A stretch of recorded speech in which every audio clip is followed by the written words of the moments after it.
Hello guys, आपको Excel trainer box में welcome करता हूं। आज की इस वीडियो में हम डिफरेंट सेल में मौजूद टेक्स्ट और नंबर्स को कंबाइन कैसे करते हैं इस चीज को डिस्कस करेंगे। अब कंबाइन करने के लिए एक्सेल में एम्परसेंड का साइन यूज होता है, जो कि Shift+7 अगर आप प्रेस करेंगे तो वो आपको शो हो जाएगा। फॉर एग्जाम्पल, मैं E3 के अंदर C और D में मौजूद फर्स्ट टाइम और लास्ट टाइम को कंबाइन करना चाह रहा हूं, तो उसके लिए मैं इक्वल C को सिलेक्ट करूंगा, उसके बाद मैं एम्परसेंड का साइन सेलेक्ट करूंगा, उसके बाद दोबारा मैं D3 को सेलेक्ट करने के बाद एंटर प्रेस करूंगा। जैसे ही मैं एंटर प्रेस करूंगा, आप ये देखेंगे कि दोनों नेम्स डिफरेंट सेल में मौजूद हैं, लेकिन E3 में कंबाइन हो गए हैं। अभी आपको इसमें नजर आ रहा होगा कि दोनों नेम के दरमियान बिल्कुल भी स्पेस नहीं है। तो अब इस स्पेस को लाने के लिए या इसके दरमियान में मौजूद कोमा डालने के लिए हम कोट्स का इस्तेमाल करेंगे। फॉर एग्जाम्पल, मैं दोबारा से E3 में जाता हूँ, फॉर्मूला को एडिट करता हूँ। अब मैं एम्परसेंड के साइन के बाद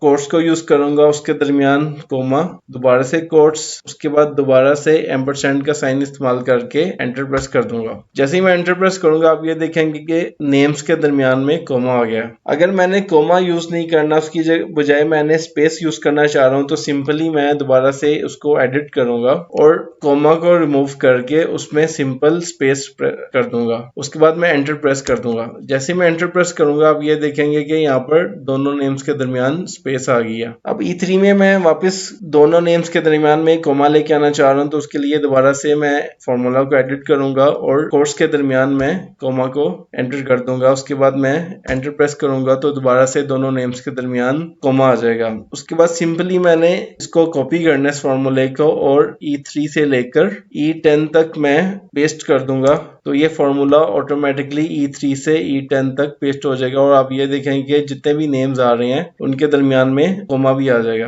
अब लास्ट में F कॉलम के अंदर मैं फुल नेम लेकर आना चाह रहा हूँ, तो सेम मैं वही फॉर्मूला यूज करूंगा, इक्वल C3 एम्परसेंड, उसके बाद कोट्स स्पेस कोट्स, दोबारा से एम्परसेंड, और फिर मैं D3 को सिलेक्ट कर लूंगा। जैसे मैं एंटर प्रेस करूंगा, आप ये देखेंगे कि F3 के अंदर फुल नेम आ गया और उनके दरमियान स्पेस भी आ गया। सिंपली मैं इसको कॉपी करूंगा और F3 से लेकर F10 तक पेस्ट कर दूंगा। तो ये फॉर्मूला ऑटोमेटिकली सारे सेल्स के अंदर कॉपी पेस्ट हो जाएगा, और उसमें C और D कॉलम के अंदर जितने भी नेम्स हैं वो फुल नेम की शेप में F कॉलम के अंदर आ जाएंगे और उनके दरमियान स्पेस भी आ जाएगी। गाइस, अगली वीडियो में हम कुछ मजीद फंक्शंस के बारे में डिस्कस करेंगे। अगर आपको ये वीडियो पसंद आई हो तो काइंडली इसको लाइक भी कीजिएगा और शेयर भी कीजिएगा। Thank you so much.